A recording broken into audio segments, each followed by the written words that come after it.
আসলে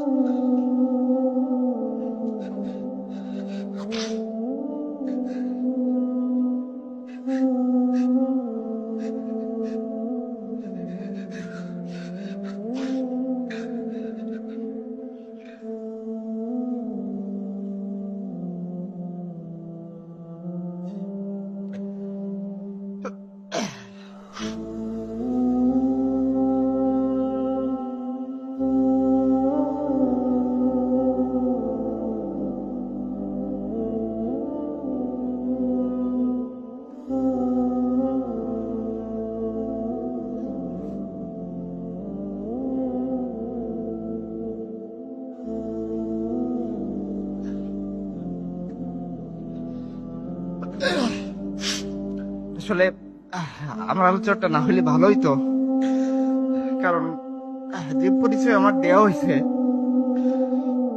আমার কাছে খুব মনে হচ্ছে যে আমি হয়তো সেই মুনাফিক।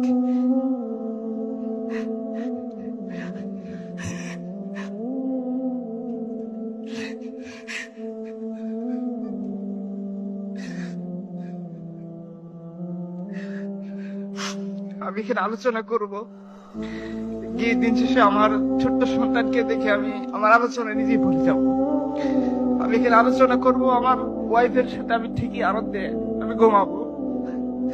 আমি আলোচনা করব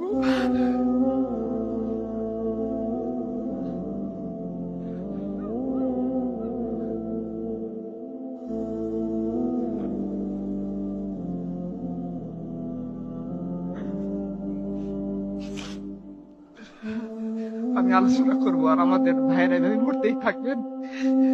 আমরা ইমানের কথা বলবো, কিন্তু ইমানের দেখা যাক আমরা কখনোই পূরণ করবো না।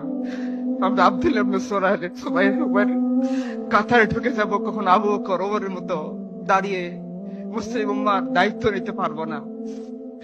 আমরা আমাদের আয়েশি জীবনটাকে পরিত্যাগ করে সে এক আল্লাহর দিকে ধাবিত হতে পারবো না, যে এক আল্লাহ আসমান এবং জমিন বানাইছেন, যে এক আল্লাহ আহজাবের বাহিনীকে একাই পরাজিত করেছেন, যে আল্লাহ তার সাহাবায়ে কেরামের বাতাস লাগার মাধ্যমে হযরত বং পূর্ণভূমিকে ইসলামের আলো দ্বারা রঙিন করেছেন। আমরা হয়তো সে আল্লাহর দিকে ফিরে যেতে পারবো না। আমার খুব মনে পড়তেছে একজন কবি খুব আক্ষেপ করে বলেছিলেন, দিল পে হাত রাত সত সত দাস হ্যাঁ মুসলমান কা মতলব क्या इश्क़ नबी नहीं सीने बिच पतरास ईमान का मतलब क्या, उसे हिंदुस्तानी ठीका से इतने जंग का मतलब क्या, जिसपे पाक दिन का इज्जत नहीं उस हजरत बंग का मतलब क्या। মুসলমান, এখানে অনুষ্ঠান শেষ করে আমরা সবাই বাড়ি চলে যাব। আমি কিছু সমাপনী কথা বলি, হয়তো টপিকের সাথে রিলেটেড কথা আমি বলতে পারবো না, আমি সব কথা ভুলে গেছি। কারণ আমার পূর্ববর্তী সম্মানিত বক্তার প্রত্যেকটা কথা আমার দিলের ভিতরে লাগতেছিল, আমার মনে হচ্ছিল আমি হচ্ছি সেই লাস্ট মুনাফিক, যে হয়তো যখন এই কাফেলা এখান থেকে রওনা হবে আমি তখন আমার ওয়াইফের মহব্বতে আমার বিছানা আঁকড়ে ধরে থাকবো। আমি সেই লাস্ট মুনাফিক যখন আমার ছোট্ট 7 বছরের বোন তার ছোট্ট ভাইয়ের লাশ ব্যাগে করে হসপিটালে নিয়ে আসবে, এই দৃশ্য আমি মোবাইলে দেখবো, আর আমি আমার স্ত্রীর সুখের জন্য বাইনার বাজার করার জন্য বাজারে চলে যাব। আমি সেই লাস্ট মুনাফিক যে তার সন্তানের তাকাজা পূরণ করার জন্য দিনের তাকাজাকে পিছনে ফেলে দিব। আমি আমার সমস্ত কথা এখন ভুলে গেছি, আমি জানি না আমি কি বলবো। আমি শুধু এটাই বলতে চাই যে আমাদের পূর্ববর্তী সম্মানিত বক্তার কথা যদি আপনারা বুঝে থাকেন, একটা বড় দায়িত্ব আমাদের সামনে অপেক্ষা করতেছেন।